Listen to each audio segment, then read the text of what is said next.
जय हिंद। स्वागत है आपका हमारे इस YouTube चैनल में। आज हम व्यापम के एक और पेपर को एनालिसिस करेंगे और खासकर इसके जो मैथ्स वाले पार्ट है उस पर हम एनालिसिस करेंगे। ये पेपर का नाम है असिस्टेंट मैनेजर का हुआ था भर्ती मार्कफेड में 2015 में।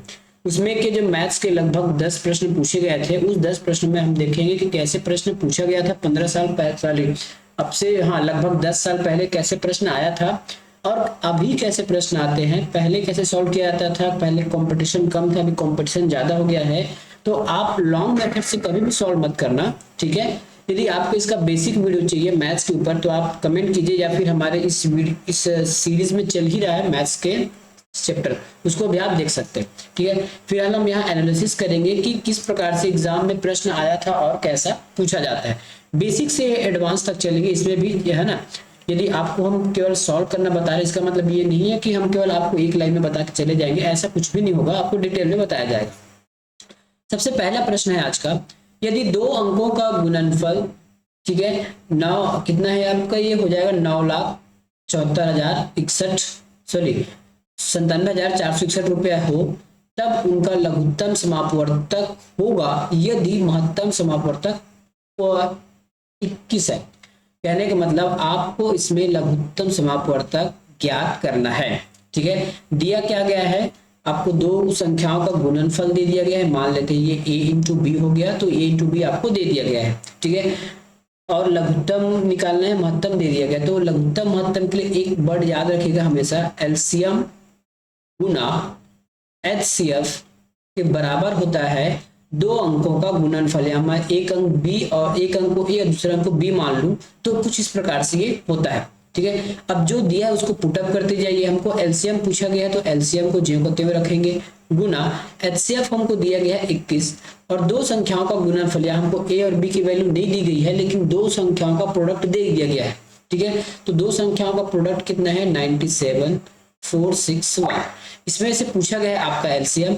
अब क्या करेंगे, 21 को हम पक्षांतर कर देंगे तो ये हो जाएगा एलसीएम बराबर 97,461 बटा 21, ठीक है। यदि आप इसको सॉल्व करते हैं तो आपको आंसर आपको मिल जाएगा, ठीक है। इसका आंसर मिल जाएगा। जैसे आप इसको काटते हैं तो ये आपका ऑप्शन आ जाएगा 4641, ऑप्शन नंबर बी, ठीक है। अब इसको सॉल्व करके देख लीजिए, क्योंकि आगे केवल और केवल कैलकुलेशन है और कुछ नहीं है।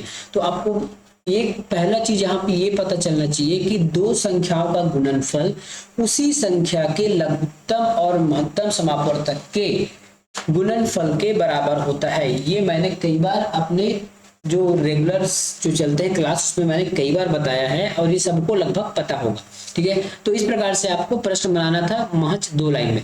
हमने आपको बताने के लिए इतना सारा किया है, लेकिन जैसे ही यदि आप एग्जाम में बनाओगे तब क्या करना है, आपको कुछ स्टेप को छोड़ना है। छोड़ना क्या है, तो आप सीधे के सीधे इसी स्टेप पे आ जाइएगा।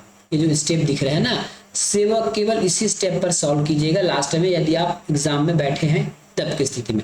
बाकी आपको लिखने की आवश्यकता नहीं है, क्योंकि उस समय तो हमको याद ही रहेगा कि दो संख्याओं का लघुत्तम और एचसीएफ दो अंकों के गुणनफल के बराबर होता है, तो उसको लिखने की आवश्यकता नहीं है। ये समझाने के लिए मैंने आपको लिखा है। एग्जाम में जब भी बनाओगे तो आप केवल इसी स्टेप को सॉल्व करोगे और 1 स्टेप में आपका आंसर आना चाहिए। चलिए अगला प्रश्न करते हैं। अगला प्रश्न है, एक प्रश्न दिया गया है 42 नंबर का। कहा गया है एक कार एक सीधी सड़क पर डी दूरी 2 घंटे में तय करती है तथा प्रारंभिक बिंदु पर अगले 3 घंटे में वापस आ जाती है। औसत चाल क्या है, ये पूछा गया है। सबसे पहले औसत चाल का फार्मूला क्या होता है ये आप देख लीजिए, आपको याद भी होना चाहिए। तो ये हो जाएगा आपका कुल दूरी, कितना हो जाएगा, कुल दूरी बटा कुल समय, ये इसका फार्मूला होता है, ठीक है। फार्मूला आपको तो पता ही होगा, ठीक है। अब देखते हैं कोई दूरी है, मान लेते हैं यहां से यहां तक की कोई दूरी है। सॉरी, इसको हम किसी दूसरे कलर में कर लेते हैं। मान लेते हैं ये दूरी हो गया, ठीक है। ये क्या हो गया, दूरी हो गया। और ये दूरी कितना है, डी है। कोई एक कार है, ठीक है, वो यहां से यहां तक हम ए भी मान सकते हैं। यहां से यहां तक जाने में कितना समय लेता है, 2 घंटा लेता है। और उसी दूरी को वापस आ जाता है ऐसे, ये देखिए तो आने में 3 घंटा लगता है, जबकि दूरी तो समान है, दूरी तो कोई चेंजेस हुआ नहीं है, तो कुल दूरी में आ जाएगा, एक बार गया, 2 बार गया, एक बार आया, दूसरा बार गया, तो ये हो जाएगा 2D। 2D है ना, 2D हो जाएगा, D प्लस डी 2D। उसके बाद कुल समय, तो पहला समय लगा था 2 घंटा, अगला समय लगा था 3 घंटा, तो 2 और 3 हो जाएगा यहाँ पे 5, तो 2D अपॉन 5 कहीं पे लिखा है क्या ऑप्शन, ये ऑप्शन नंबर आपके सी में एग्जिस्ट करता है आंसर। तो ये केवल और केवल सूत्र पर आधारित था प्रश्न, और कुछ भी नहीं थे इसमें, ना ही कैलकुलेशन भी नहीं थे इसमें। तो अब देखिए अगला प्रश्न, ये आपके कुछ रीजनिंग के भी प्रश्न है, लेकिन हम रीजनिंग वाले प्रश्न को सॉल्व नहीं कर रहे हैं, ठीक है, रीजनिंग वाले प्रश्न हम सॉल्व नहीं कर रहे हैं, हम केवल मैथ्स की ओर चल रहे हैं। मैथ्स की ओर चल रहे हैं तो केवल मैथ्स ही पढ़ेंगे और कुछ नहीं पढ़ेंगे फिलहाल। चलिए, एक प्रश्न है, एक व्यक्ति एक स्कूटर किसी कीमत पर क्रय करता है, कीमत क्या है पता नहीं है, 2 वर्ष बाद उसे 20% की हानि में बेच देता है। यदि वह 4,000 रुपया में बेचता तो उसे क्या बोला है, यदि वह 4,000 रुपया में बेचता तो उसे 20% लाभ होता। इस प्रश्न में ना थोड़ा से आपको मिस्टेक लग सकता है, ठीक है। मिस्टेक ये है कि कई बार आपके एग्जाम में लिखा रहता है कि यदि हिंदी भाषा में प्रश्न आपको समझ नहीं आ रहा है तो आपको इंग्लिश भाषा में पढ़ना है। अब मैं आपको इंग्लिश पढ़ के बताता हूँ कि इसमें दिक्कत क्या है। A person purchase a scooter at certain cost. After 2 years, he sells it's at 20% loss. If he had sold it for 4,000 more, ये देखिए यहाँ पे लिखा है 4,000 more, जबकि यहाँ 4,000 अधिक ऐसा कोई शब्द उपयोग नहीं किया गया है ना, इसलिए आप कभी कभी ना इसको दिक्कतें होती है, जबकि ये इंग्लिश इसका सही मान्य होगा ये, हाँ। तो मेरे कहने का मतलब ये था यहाँ पे 4,000 अधिक लिखना चाहिए था, तब ये क्वेश्चन बन पाता, ठीक है। ये तो साफ बोल दिया कि अगर 4,000 में बेचता तो 20% का लाभ होता। तो क्रय मूल्य, आप ही सोचिए यदि ऑप्शन में क्रय मूल्य हमारा 10,000 है, 20,000, 8,000 है और वो 4,000 में बेचता, तब उसको कैसे 20% का लाभ होता। तो कहीं ना कहीं क्वेश्चन में टाइपिंग मिस्टेक है, वो 4,000 रुपये अधिक लिखना चाहिए था, नहीं लिखा है, यहाँ इंग्लिश वाला लिखा है मोर, इसलिए ये वाला सही हुआ। अब हम क्वेश्चन पर बात करते हैं, ये तो आपको क्वेश्चन समझने के लिए होगा। अब हम क्वेश्चन पर बात करते हैं, तो क्वेश्चन के यहाँ से यहाँ तक का जो हिस्सा है, ठीक है, दो ये वाला हिस्सा देखिए, 2 वर्ष बाद बेचता है, इससे कोई लेना देना नहीं है, वो कितने वर्ष बाद बेचता है हमको कोई लेना देना नहीं है। क्या कहा गया है, क्रय मूल्य निकाला पूछा गया है, तो सीपी कुछ कॉस्ट होगा, सीपी एक कोई कॉस्ट होता है, ठीक है। अब क्या किया उसने, 20% हानि पर बेचा, मतलब यहाँ एसपी होगा, ठीक है, यहाँ सीपी होगा और ये एसपी होगा। तो यहां से यहां तक यदि हम जाते हैं एसपी पर, यदि कुछ ही 20% हानि पर यदि ये बेच देता है, ठीक है, 20% हानि पर यदि वो बेचता है, तो सॉरी इस रेट पर यदि बेचता है तो उसको 20% की हानि होती है। लेकिन इस रेट पर बेचा, रेट क्या है पता नहीं फिलहाल, है ना, रेट क्या है हमको फिलहाल नहीं पता है। यदि इसमें जितना भी रेट में बेचा होगा, इस एसपी पर मान लेते हैं एक्स रेट पर बेचा होगा, यदि वो एक्स पे ना बेच के एक्स प्लस 4,000 पर बेचता, ठीक है, x प्लस मतलब 4,000 अधिक पर बेचता, तब उसको 20% का लाभ होता, मतलब वो सीपी को भी क्रॉस कर लेता और 20% लाभ होता। तो देखिए यहां से यहां तक का अंतर कितना हो गया, 4,000 का अंतर है यहाँ पे, ठीक है, 4,000 का अंतर है। और यदि प्रतिशत में देखा जाए तो देखिए सीपी से नीचे एसपी 20% और उसके बाद सीपी से और अगर नेक्स्ट एसपी चलते हैं, sp2 कर लीजिए इसको, तो ये 40% हो जाता है टोटल, ऊपर 20 नीचे 20, तो अंतर प्रतिशत में 40 का और वैल्यू में 4,000 का। अब यह हमारा क्वेश्चन बन गया, ठीक है, तो 40% बराबर वैल्यू आ जाएगा 4,000, ठीक है। और सीपी अपने आप में 100% होता है, हमेशा याद रखिएगा, सीपी जो है क्रय मूल्य जो है अपने आप में, जब भी हम अगर रेशियो में काउंट करेंगे तो अपने आप में वो 100% होता है। यहाँ पे 40% का मान दे दिया गया है ना, तो हम सबसे पहले 1% का मान निकालने के लिए 40 से इसको भाग लगा देंगे, ठीक है, और उसके बाद गुना करेंगे 100 से, क्यों, क्योंकि सीपी अपने आप में 100% होता है इसलिए। तो ऊपर कितना 0, तो एक कम कीजिए, 40 से कम 40 और ये 40 से कम 40 एक बार, तो एक आएगा, उसके बाद 1 2 3 4 0, 1 2 3 और ये 4 0, 10,000 रुपया, ठीक है। तो उसका सीपी कितना है, 10,000 रुपया सीपी। हमको क्रय मूल्य पूछा गया तो क्रय मूल्य कितना है, 10,000। मेनली ये आपको मैंने समझाने के लिए बताया था, बस अंतर इतना ये है कि अंतर प्रतिशत में 40% का है और वास्तविक वैल्यू अंतर कितना है, 4,000 का। दोनों को इक्वल कर दीजिए। 4000 को हमने 40 से क्यों भाग दिया? 1% निकालने के लिए। 100 से क्यों गुना किया? क्योंकि क्रय मूल्य अपने आप में 100% होता है इसलिए। ठीक है, तो इसका आंसर कितना हो जाएगा? Option number A 1000। अगला प्रश्न चलते हैं, यहां पे देखते हैं 46 नंबर का प्रश्न है। इससे पहले के प्रश्न को मैं बाद बता दूंगा अगर लास्ट में। निम्नलिखित में से सबसे छोटा अनुपात कौन सा है? ठीक है, इसका मैं आपको दो तरीके बताऊंगा। सबसे पहला तरीका ये है कि आप इसको डिवाइड कर लीजिए और डिवाइड करके आंसर निकाल लीजिए। ठीक है, डिवाइड करके आप आंसर निकाल सकते हैं, या फिर और दूसरा तरीका, तो सबसे पहले यदि हम 7 को 25 से डिवाइड करेंगे तो कितना आ जाएगा हमारा आंसर? 7 को 25 से 25 को 7 से डिवाइड करेंगे तो ये हो जाएगा हमारा 3.75 सॉरी 3.57 पूछा गया है, सबसे छोटा याद रखिएगा, है ना। अब 37 को यदि 3 से भाग देते हैं तो ये हो जाता है हमारा, देखिए 12 3 धाम 30 हो जाएगा, मतलब 10 से भी ज्यादा जाएगा, ये जाएगा 12 बार 12.3। तो ये तो सबसे बड़ा हो गया, तो सबसे छोटा हो नहीं सकता। अब हम इसकी बात करते हैं, 67 को 21 से भाग दीजिए, ये होता है आपका 3.19। ठीक है, उसके बाद 47 को 15 से भाग दीजिए, ये हो जाएगा आपका 3.13। अब इसमें देखिए सबसे बड़ा तो ये 37 वाला है, तो होने को नहीं। उसके बाद देखिए 3 यहाँ 3 यहाँ 3 सब समान है, ये हो गया 57 पैसा 19 पैसा 13 पैसा, तो ये 13 वाला सबसे छोटा हो जाएगा। और बड़ा कौन सा हो जाएगा? ये वाला, ये बड़ा हो जाएगा। ठीक है, सबसे छोटा पूछा है 47.15, कहाँ पे है? ये ऑप्शन नंबर डी में। ठीक है, ये इसका पहला तरीका है। ठीक है, अब हम सेकंड तरीके के बारे में बात करेंगे। सेकंड तरीका भी आपको आना चाहिए, कई बार एग्जाम में अगर पूछ दिया तब कैसे करोगे सेकंड तरीका को, तो सेकंड तरीका भी हम देख लेते हैं। ठीक है, सेकंड तरीके में क्या है, आपको ना क्रॉस गुना करना है। क्रॉस गुना कैसे करना है? सबसे पहले आप 25 और 37 को लीजिए, 3 को 25 से गुना करेंगे तो ये हो जाएगा आपका 25 तिया 75। ठीक है, उसके बाद 7 को 37 से गुना कर दीजिए, 7 को 37 से गुना करेंगे तो ये हो जाएगा आपका 259 आ जाएगा। कितना आ जाएगा? 259।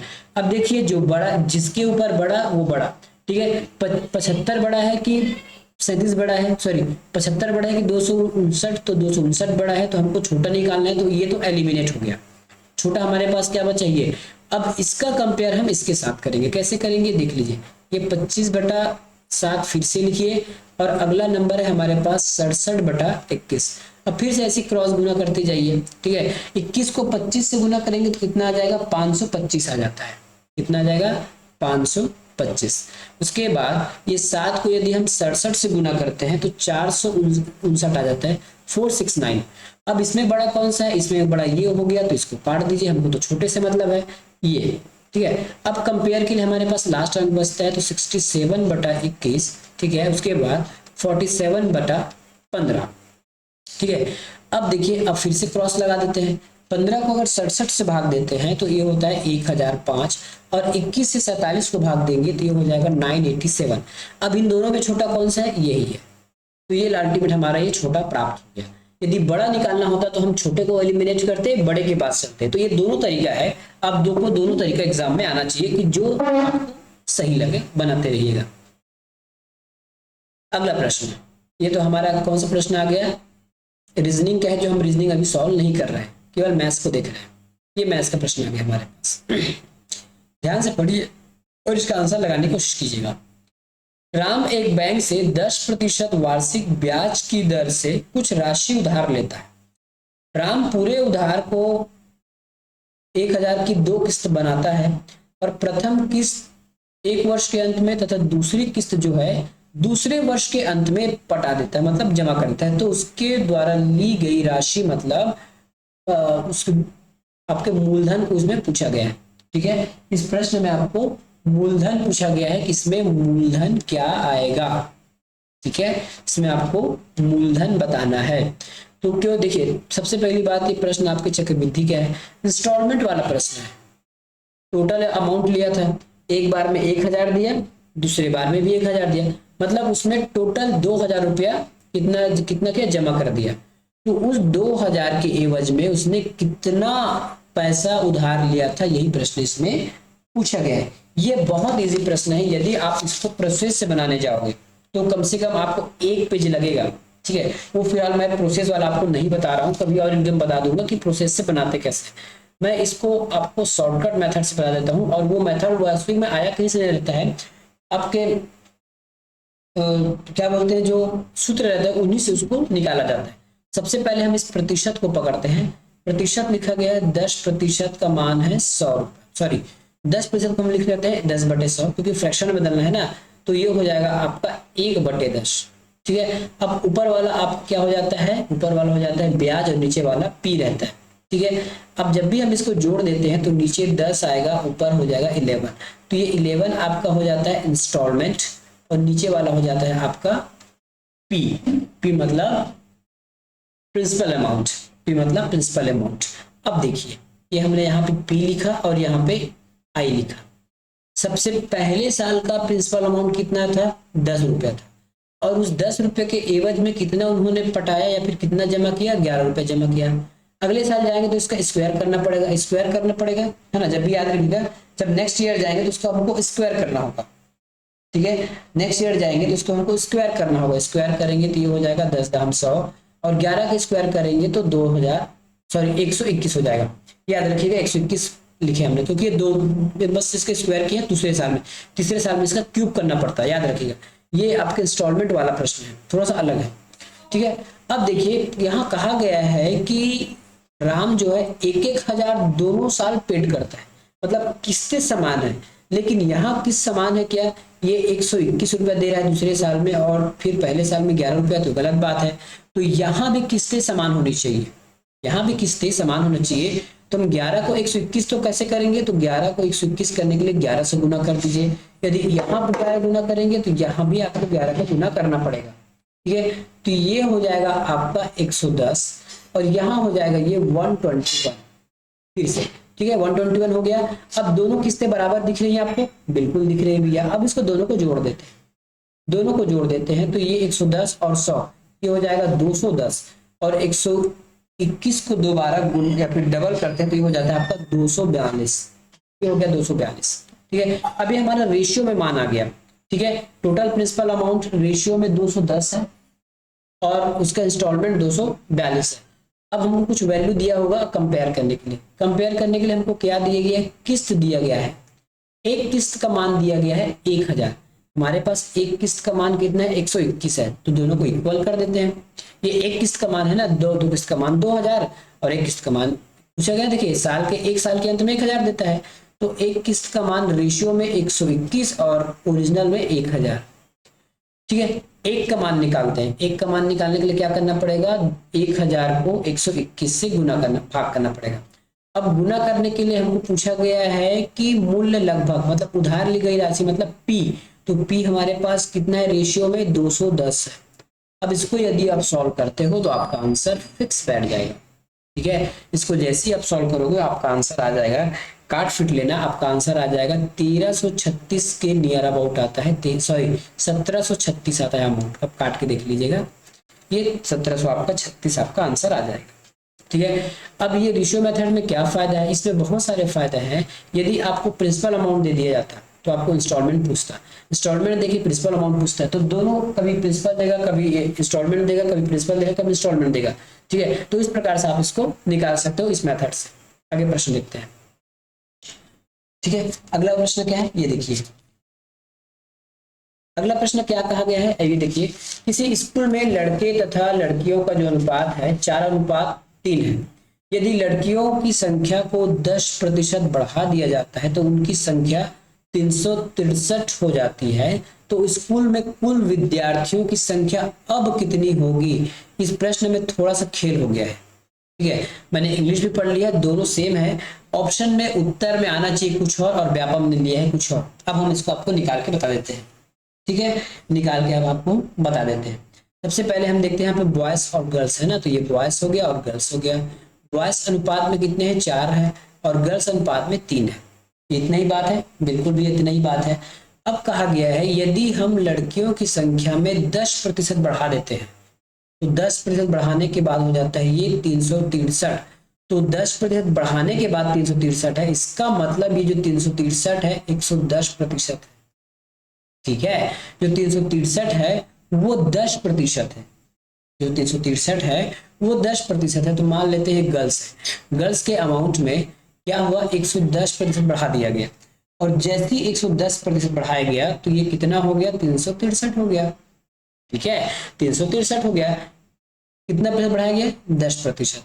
अब हमको ओरिजिनल जी मान के निकालना है ना। अब लड़कियों की संख्या कितनी हमको यहाँ से निकल जाएगा, ये लड़कियों की संख्या कितनी हम यहाँ से निकाल लेंगे।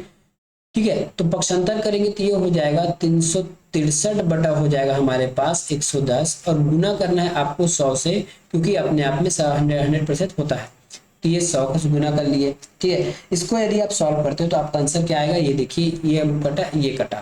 ठीक है, 11 से आप इसको काटोगे तो कितने बार में कट जाएगा, ये 11 तिया 33। ठीक है, 110 है क्या, 11 तिया 33। ठीक है, ये आपको कितने बार में कट जाएगा, 11 तिया 33, मतलब 330 हो जाएगा। ओरिजिनल हमारे पास गर्ल्स कितने थे स्टार्टिंग में, 330 थे। यहाँ पे रेशियो दिया है ना, 330 थे ओरिजिनल स्टार्टिंग में, गर्ल्स की संख्या 330 थी, और यहाँ रेशियो में मान 3 दिया गया है। देखिए, दो बार हमको मान निकालना पड़ रहा है। ओरिजिनल हमने गर्ल्स का मान निकाल लिया कितना, 330 ओरिजिनल, और रेशियो में मान कितना है, 3, तो दोनों को इक्वल कर देते हैं। दोनों को इक्वल करेंगे तो 3 = 330। ठीक है, तो 3 एकम 3, और ये हो जाएगा 110 बार में। एक रेशियो का मान आ गया 110।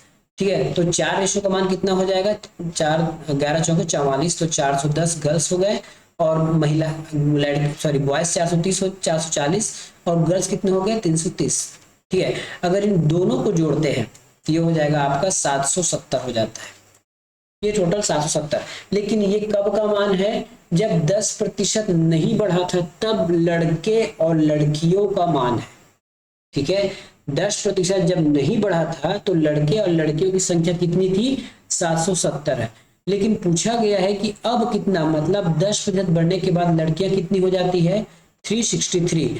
अब यदि इन दोनों को जोड़ देते हैं, क्योंकि बॉयज में तो कोई अंतर हुआ नहीं है, बॉयज जितने थे उतने ही है, लड़कियां बढ़ गई है, तो 440 में यदि 363 जोड़ देते हैं तो ये 803 होता है। ठीक है, अब हमारे पास ऑप्शन में दोनों आ गया। यदि हम क्वेश्चन के हिसाब से चलते हैं, क्योंकि यहाँ लिखा गया है अब मतलब बढ़ने के बाद, तो बढ़ने के बाद तो 803 आना चाहिए, लेकिन व्यापम ने आंसर 770 ले लिया। अब बताओ ये गलत हुआ कि नहीं हुआ, क्योंकि यहाँ स्पष्ट बोला गया है प्रश्न में कि पहले लड़कियों और लड़कों की संख्या में जितना भी रहा होगा उसमें 10% वृद्धि हो गया, उस वृद्धि के बाद कितना संख्या होता है, ये हमको आंसर आना चाहिए था। तो आंसर आ रहा है 803, ऑप्शन में 803 भी है, लेकिन व्यापम ने 770 आंसर ले लिया है। ठीक है, तो कभी कभी व्यापम पगला भी जाता है। अब अगला प्रश्न चलते हैं, ये हो गया प्रश्न आपका, एकदम पलक झपकते वाला प्रश्न है ये। ठीक है, कैसा है, पलक झपकने वाला प्रश्न है, और ये हो सकता है आज का सेकंड लास्ट प्रश्न है। प्रथम 30 प्राकृतिक संख्याओं का औसत क्या होगा, इसको भी मैं दो तरीके से आपको बताऊंगा। ठीक है, प्रथम 30 प्राकृतिक संख्याओं का औसत क्या होगा। सबसे पहले, ठीक है, आपको 30 प्राकृतिक संख्याओं का योग निकालना है। योग निकालने के लिए n+1/2। ठीक है, तो प्राकृतिक संख्या 1 से स्टार्ट होता है, 30 तक जाएगा, तो ये हो जाएगा 30 गुना n में 1 जोड़ेंगे तो ये हो जाएगा 31। उसके बाद हो जाएगा 2, वहां पे गुना कर लीजिए। इस फंक्शन से आपको केवल सम मिलने वाला है, 1 से लेकर 30 तक अंकों का योग मिलने वाला है। क्या मिलने वाला है, योग मिलने वाला है। लेकिन हमको पूछा गया इसका औसत क्या है, तो औसत का सूत्र क्या होता है, संख्याओं का योग और संख्याओं की संख्या। तो संख्या की कितनी है, 30 है, सिर्फ 1 से 30 तक गिनती करोगे तो 30 ही संख्या आएगा ना। ठीक है, 30 ही संख्या आएगा, तो ये 30 से ये 30 कैंसल, और 31 को यदि 2 से भाग देंगे तो 15.5 आएगा। ऑप्शन नंबर ये है। ये तो आपका पहला तरीका हो गया। ठीक है, दूसरा तरीका क्या होता है, ये देखिए, आप क्या करोगे, 1 से लेके 30 तक आप गिनती लगा लो, 1 से लेके 30 तक आप गिनती लगा लो। तो यदि हम यहाँ 15 तक गिनती करें और इधर 16 से 30 तक गिनती करें तो इस साइड 15 अंक आ जाएंगे, और 1 से 15 तक भी 15 अंक आ जाएंगे। ठीक है, और हमारा औसत क्या कहता है, यदि कोई भी चीज लगातार है तो उसके बीच वाला संख्या औसत होता है, लेकिन इसका बीच का कोई संख्या है ही नहीं, क्योंकि 1 से 15 तक 15 इधर हो गया और 15 इधर हो गया। जब भी सम संख्या आएगा तो आपको दिक्कत होगी। तो दिक्कत क्या होगी, अभी देखिए, ये या तो आपका औसत 15 से बड़ा होगा और 16 से छोटा होगा, ठीक है। तो इसकी 20 की संख्या क्या होगी, इन दोनों के बीच में कितना का अंतर है, 1 का अंतर है, तो उसको 1 को आधा कर दीजिए, तो 1 को आधा करेंगे तो ये हो जाएगा 15.5। इस प्रकार से मैं क्या बोलना चाहता हूँ, ध्यान से सुनिएगा। यदि मैं 1 2 3 4 5 6 7, यदि इतने का मुझे यदि औसत निकालना है तो मैं क्या करूंगा, इधर 3 संख्या हटा दूंगा, इधर 3 संख्या हटा दूंगा, दोनों बराबर हो गया। बीच वाला संख्या है 4, तो इसका योग क्या आ जाएगा, इसका औसत क्या आ जाएगा, 4 आ जाएगा। देखिए यदि आपको ये मेरे बातों पर यकीन नहीं है तो इसको मैं फार्मूले से बना देता हूँ, ठीक है। इसी फार्मूले में यदि मैं मान रख देता हूँ तो n मेरे पास है 7 गुना 1 जोड़ूंगा तो 8 हो जाएगा, और सम निकालने के लिए 2 से क्या करना पड़ता है, 2 से क्या करना पड़ता है, भाग करना पड़ता है। और यदि मुझे इसका औसत निकालना है तो टोटल कितना है, यहाँ पे संख्या कितना, 1 2 3 4 5 6 7 है, तो मैंने 7 लिखा, 7 से 7 कटा, 2 और 4। समझ में आ गया, मतलब जो बीच वाला संख्या है वो हमारा औसत होता है, लेकिन सम संख्या में दिक्कत होता है। दिक्कत कैसे होगा, आप ये देखिए, जैसे 1 2 3 4 5 और 6, यदि मैंने 6 तक ले लिया, ठीक है, 6 तक लेता हूं तो देखिए इधर भी 3 संख्या, इधर भी 3 संख्या, बीच में कुछ है ही नहीं। अब बीच में है नहीं, इसका मतलब होगा तो वो 3 से बड़ा होगा और 4 से छोटा होगा, तो 3 और 4 के बीच में अंतर क्या है, 1 है, 1 का आधा कर दीजिए, और या तो 3 में इसको जोड़ दीजिए या फिर 4 में माइनस कर दीजिए। 3 में जोड़ेंगे तो 3.5 होगा, और 4 में यदि उसी को माइनस कर देंगे तो भी 3.5 होता है, ठीक है। चलिए अब इसको हम प्रूफ कर देते हैं फिर से इसमें बना के। तो हमारे पास फिलहाल अंक कितना है, 6, तो ये हो जाएगा 6 गुना, और इस देखिए ये n की जगह हमने 6 रखा, और n+1 मतलब 7, ठीक है। अब 2 हम क्यों लिखते हैं, इतने से हमारा सम निकल जाता है, इतने इक्वेशन से सम निकलता है, क्योंकि वास्तविक में बाद में सम निकाल के फिर से हमको भाग देना पड़ता है संख्या के कुल संख्या से, इसलिए ये आपका कुल संख्या फिर 6 आ गया, 6 आ गया। तो इसको काटिए इससे, इसको काटिए इससे, इसके बाद इसको आप 7 का आधा करेंगे तो 3.5 आ गया। इससे क्या पता चला आपको, इससे क्या पता चला आपको, यदि कोई लगातार संख्या है, ठीक है, यदि कोई लगातार संख्या है तो लास्ट में उस संख्या का आधा करेंगे ना तो आपका औसत आ जाएगा, क्योंकि आपस में ये 30 कट गया, 7 में यहाँ 7 कट गया, 6 में यहाँ 6 कट गया, हमारा अंतिम संख्या था कितना, अंतिम में 1 जोड़ दीजिए और उसका आधा कर दीजिए, आपका औसत आ जाएगा। क्या कहा मैंने, औसत के लिए अंतिम में 1 जोड़ दीजिए, आपका औसत आ जाएगा। देखिए हमने यहाँ क्या कहा था, प्रथम 30 प्राकृतिक संख्याओं का औसत क्या होगा, 30 बोला है, अपने दिमाग में रखिए, 30 से 1 जाइए 31, उसको हाफ कीजिए, आपका औसत आ गया। देखिए ठीक है, 7 तक बोला था, 7 से 1 आगे गए, 8 आया, 8 को आधा किए, 2 आ गए, 4 आ गया, तो 4 औसत आ गया यहाँ पे, ठीक है, यहाँ पे 4 आ गया। 6 तक गए थे, 6 के बाद 7 को 1 बढ़ा लिए, 7 का आधा किए, 3.5 आ गया, ये हो गया, ठीक है। तो ये शॉर्ट मेथड बन गया आपका। यदि आपको कोई बोला जाए कि लगातार 100 संख्याओं के योग का औसत क्या होगा, ठीक है, 100 संख्याओं की प्राकृतिक संख्याओं का औसत क्या होता है, यदि आपको 100 कहा गया तो इसमें 1 फट से जोड़िए, 101 हो गया, 2 से भाग लगा दीजिए, आंसर आ जाएगा आपका। तो ये शॉर्टकट तरीका हो गया। अगला चलिए प्रश्न करते हैं। एक बोतल में डेटॉल भरा है, उसमें 1/4 पानी हम निकाल देते हैं, और सॉरी फिर से पढ़िए, एक बोतल में डेटॉल भरा है, उसमें 1/4 निकालकर, मतलब 1/4 डेटॉल निकालकर हम पानी भर देते हैं, उतना ही जितना निकाले उतना पानी भर दिए। यदि यही प्रक्रिया को हम 3 बार करते हैं तो तीसरी बार में डेटॉल और पानी का अनुपात क्या होगा, ये आपको बताना है, ठीक है। मान लेते हैं पूरे डेटॉल की जो मात्रा है वो x है, ठीक है। तो सबसे पहली बार में आपने क्या निकाला, 1/4 निकाल दिया, कितना निकाला, 1/4 मतलब 1/4 निकाल दिया। और यही प्रक्रिया आपने कितने बार किया, 3 बार किया, ठीक है। यही प्रक्रिया हमने कितने बार किया, 3 बार किया, ठीक है। यही प्रक्रिया हमने क्या किया, 3 बार किया, निकाला फिर निकाला। तब ऐसे में क्या आपको एक पास ऐसे ट्रिक होना चाहिए, याद रखिए, इसको हमेशा याद रखिएगा, कभी भी x मान के इसको बनाने की जरूरत मत कीजिएगा, बहुत लंबा चला जाता है। ये हो गया आपका 1/4, ठीक है। x मूल डेटॉल है, कितना निकालते हैं, 1/4 निकालते हैं, और उसको 1 से माइनस करेंगे, कितने बार करेंगे, 3 बार, ठीक है, 3 बार करेंगे। अब अंदर को पहले सॉल्व कर लीजिए, 4 में 1 माइनस करेंगे तो 3/4 हो जाएगा, ठीक है। 3 का क्यूब कर दीजिए तो ये हो जाएगा 27, और ये हो जाएगा आपका कितना हो जाएगा जी, 27 और 64 हो जाएगा, 27 और 64। तो बाद में डेटॉल और पानी का जो अनुपात है वो 27:64 हो जाएगा। ऑप्शन में कहीं भी नहीं है, तो ये उपरोक्त में से कोई नहीं आंसर आ जाएगा।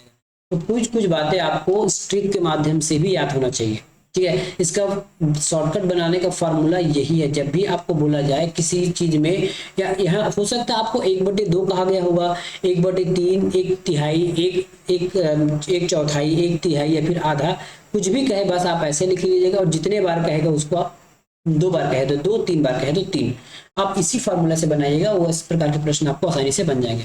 तो ये था आज का हमारा इस वीडियो, मिलेंगे कुछ ही नेक्स्ट वीडियो में, धन्यवाद।